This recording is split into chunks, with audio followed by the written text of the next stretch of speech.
Manood,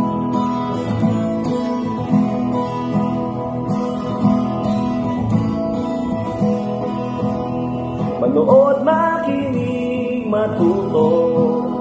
Manood, makinig at matuto. May aral na silang kwento ng bayan ko. Magandang araw! Isang bagong paglalakbay na naman mula sa kaban ng mga kwento ng bayan ko ang ating pagsasaluhan ngayon. Ako nga pala, si Teacher Rose, na maghahatid sa inyo ng mga kwentong kapupulutan ng aral. Ang babasahin ko ngayon ay tungkol sa isang batang natatakot sa kanyang ate na pinamagatang ang ate kong Vampira. Isinulat ito ni John Ronel G. Popa at iginuhit naman ni Rodora B. Crisologo na parehong nagmula sa Division of Tanawan City. Binigyang buhay naman ito sa anyo ng audiobook ng inyong lingkod na si Teacher Rosemary Malyari na nagmula sa Division of Occidental Mindoro. Handa na ba kayong makinig at maglakbay sa kaban ng mga kwento ng bayan ko? Halina't makinig! Ang ate kong Vampira. Sabi ni nanay, lahat ng nilalang ng may kapal ay natatangi. Ang bawat isa raw ay may kanya-kanyang pagkakaiba. Pero napapansin kong si Ate Ara ay hindi tulad ng iba. Kaya naman, labis akong nagtataka. Paano kung malaman kong isa pala siyang vampira? Dapat ba akong matakot sa kanya? Nagising ako sa sigaw ni Ate Ara na nagmumula sa kanyang kwarto. Nay! Nay! Ayaw ko po sa sikat ng araw. Pakisara po ng binuksan ninyong bintana. Kaya siguro makapal ang kurtina sa kwarto ni ate.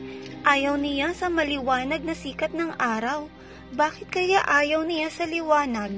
Tuwing napapadaan naman ako sa kanyang pintuan, takot na takot akong sumilip. Napakadilim kasi, lalo na sa gabi.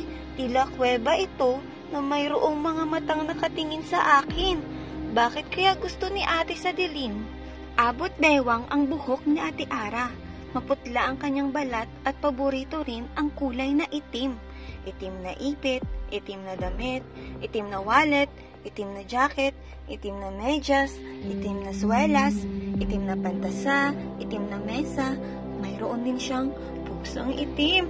Ang pangalan nito ay Dilim. Kapag lumalabas siya ng bahay, nakasuot siya ng itim na sunglasses at makapal na balabal. Bakit kaya ganito si Ate Ara? Minsan, isang tanghali, inutusan ako ni nanay. Clara, tawagin mo si Ate Ara sa kwarto niya kasi kakain na. Naglakas loob akong pumasok sa kanyang kwarto kahit madilim. Ate Ara, nandyan ka ba? Kakain na tayo ng tanghalian. Tumingin ako sa paligid. Hindi sumasagot si ate. Nakita ko siyang nakakumot at mahimbing na natutulog. Lumabas ako ng kwarto niya at bumalik kay nanay. Nay, tulog pa po si Ate Ara. Bakit kaya baliktad si ate? Sa araw siya natutulog pero gising naman kapag gabi. Nang gabing iyon, sabay kaming nagsipilyo ni Ate Ara.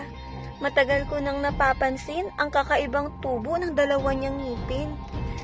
Ate Ara, ano po yung matulis mong ngipin? Clara, ang tawag dito ay pangil. Bakit ka po may pangil? Tumingin lamang siya sa akin at humagikhik. Lalo tuloy akong nagtataka. Normal ba sa tao ang ayaw sa liwanag? Ang maging mahilig sa itim? Ang matulog sa araw pero gising sa gabi? Normal ba ang magkapangil? Napahipo tuloy ako sa aking mga ngipin. Ganito rin kaya ang atin ng kaibigan kong si Bonnie? Kinabukasan, pagkatapos sa eskwela ay agad ko siyang pinuntahan at kwenentuhan. Hala, Clara, hindi naman ganyan ang ate ko. Sa kakwento ng lola ko, vampira daw ang tawag sa mga taong ayaw sa liwanag. Mahilig sa itim, tulog sa araw pero gising sa gabi. At higit sa lahat ay mayroong pangil. Nangangagat sila at umiinom ng dugo. Naku! Vampira siguro ang ate mo. Anong gagawin ko, Bonnie? Sabi ng lola ko, takot daw ang mga vampira sa asin at bawang. Mag-ingat ka, Clara, dahil malapit ng maggabi. Kailangan ko nang umuwi, pero natatakot ako kay Ate Ara. Ilang oras na lamang ay gabi na. Magigising na ang ate kong vampira. Paano kung kagatin niya kami sa leeg? Paano kung inumin niya ang dugo namin? Paano ako? Napakaliit ko. Hindi ko yata kayang labanan si ate. Sana nasa bahay si nanay. Sana marami kaming asin at bawang. Kailangan ko umuwi at sakipin si nanay. Kailangan kong pigilan ang ate kong vampira. Nagmamadali akong umuwi para kumuha ng asin at bawang sa kusina. Pero laking gulat ko dahil nandoon din si Ate Ara. May hawak siyang baso na may pulang-pulang inumin. Umiinom siya ng dugo. Tumingin siya at ngumiti sa akin. Matulis ang kanyang mga pangil. Mabilis akong tumakbo sa kwarto namin ni nanay. Nagtalukbong ako ng kumot. Nasaan kaya si nanay? Kami lang ni Ate Ara sa bahay. Biglang narinig ko may pumasok. Ubod lakas akong humiyaw. Ate Ara! Huwag mo akong kagatin! Clara? Bakit? Anong nangyari sa iyo? Mabuti naman at si nanay pala. Sabi kasi ng ate mo, nagmamadaling tumakbo ka rito sa kwarto. Agad ko siyang niyakap. Vampira po si Ate Ara! Anong sinasabi mo? Hinaplos niya ang aking buhok. Vampira po si Ate Ara. Kakaiba po kasi ang mga kilos niya. Ayaw niya sa liwanag. Mahilig siya sa itim. Tulog siya sa araw pero gising sa gabi. Mayroon siyang mga pangil. Umiinom po siya ng dugo kanina. Ayaw ko po ng ating vampira. Ngumiti lamang si nanay sa akin. Mailiwalas ang kanyang muka. Parang hindi siya natatakot makagat ni Ate Ara. Anak, tao ang Ate Ara mo at hindi vampira. Nasa kolehiyo na siya. Marami siyang exam sa eskwela at kailangan niyang mag-aral. Lagi tuloy siyang puyat kaya madaling nasisilaw sa liwanag. Paborito lang talaga niya ang kulay na itim. Parang ikaw at ako. May paborito ring kulay. Clara, huwag mong gagayahin ang ate mo ha.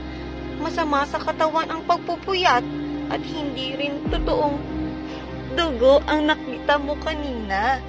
Nakangiting paliwanag sa akin ni nanay. Tinawag ni nanay si Ate Ara. Lumapit si ate at inabot kay nanay ang pulang-pulang inumin. Uminom si nanay, saka pinatikim nila ito sa akin. Pakwan juice po bala ito, hindi dugo. Napagulalas kong sabi. Ngumiti si ate sa akin. Kitang-kita ko ang kanyang matulis na pangil. Pero ate, bakit kami pangil? Balang araw, Clara, malalaman mo rin. Sagot niya. Napahipo ako sa aking mga ngipin at napadpad ang aking daliri sa gilagid. Bakit? Bakit parang may matulis? Dito na nagtatapos ang aking kwento. Lagi nating tandaan, lahat tayo ay may pagkakaiba, pero hindi natin dapat gamitin iyon na dahilan upang husgahan, pagtawanan, o katakutan ng ating kapwa. Lahat tayo ay magkakaiba at natatangi. Hanggang sa muli mga bata, paalam! Ang kaban ng mga kwento ng bayan ko ay mula sa amin ng Bureau of Learning Resources at ng mga Learning Resources Management Section ng Kagawaran ng Edukasyon. Manood, makinig, at matuto.